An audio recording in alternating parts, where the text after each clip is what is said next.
Shalom saudara-saudara yang terkasih di dalam Tuhan. Bersyukur atas cinta kasih karunia Tuhan selalu nyata dalam kehidupan kita. Saat ini saya rindu untuk membagikan firman Tuhan dengan judul Ketika Iman Menjadi Ujian.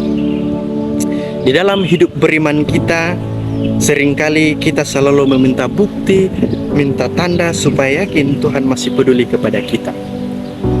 Tapi ada bedanya meminta penyertaan dengan mencobai Tuhan. Saat ini kita akan mempelajari dari kitab Markus 8 ayat 11 sampai 13 tentang bahaya ketika iman kita malah jadi alat untuk menguji Tuhan. Di dalam ayat 11, lalu muncullah orang-orang Farisi dan bersoal jawab dengan Yesus. Untuk mencobai dia, mereka meminta daripadanya suatu tanda dari sorga. Ayat 12, maka mengeluhlah ia dalam hatinya dan berkata, mengapa angkatan ini meminta tanda? Aku berkata kepadamu, sesungguhnya kepada angkatan ini sekali-kali tidak akan diberi tanda. Ia meninggalkan mereka, ia naik pula ke perahu dan bertolak ke seberang. Setiap kita harus berhati-hati supaya iman kita tidak berubah jadi alat untuk mencobai Tuhan.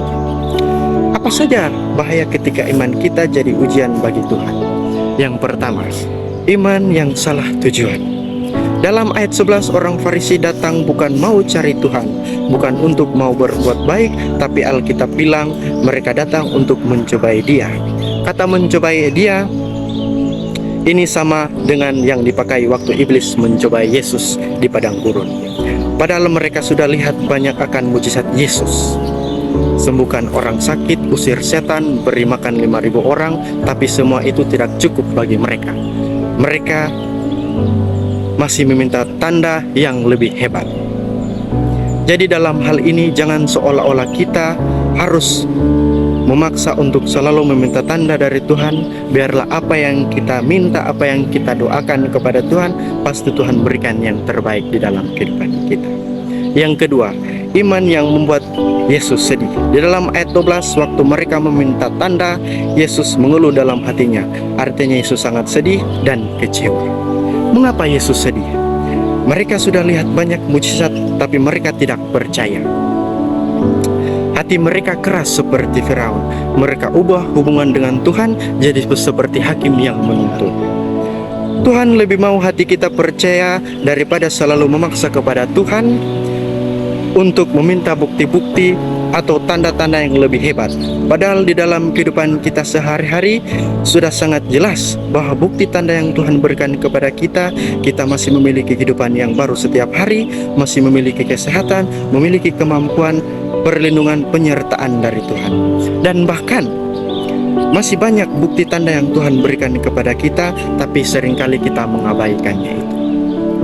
Yang ketiga, iman yang membuat Tuhan pergi. Dalam ayat 13, ayat ini sangat singkat tapi sangat bermakna. Yesus pergi meninggalkan mereka, ini bukan karena marah, tetapi keputusan Tuhan yang sangat serius.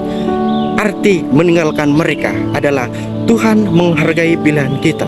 Kalau kita tolak terang, yang ada hanya gelap. Ada batas kesabaran Tuhan. Di dalam kehidupan kita juga harus berhati-hati. Jangan karena kita terus meminta tanda, kita malah kehilangan Tuhan yang sudah nyata di dalam kebenaran firman Tuhan. Roh Kudus di dalam hati kita dan penyertaan Tuhan yang selalu nyata dalam kehidupan kita. Itulah sebabnya mari kita menerima bukti tanda yang sudah nyata dalam kehidupan kita dengan cara kita meninggalkan hal-hal yang memaksa kepada Tuhan untuk meminta tanda-tanda yang lebih hebat. Marilah kita hidup dengan penuh ucapan syukur apa yang telah Tuhan berikan kepada kita. Saya berdoa dalam nama Yesus. Amin.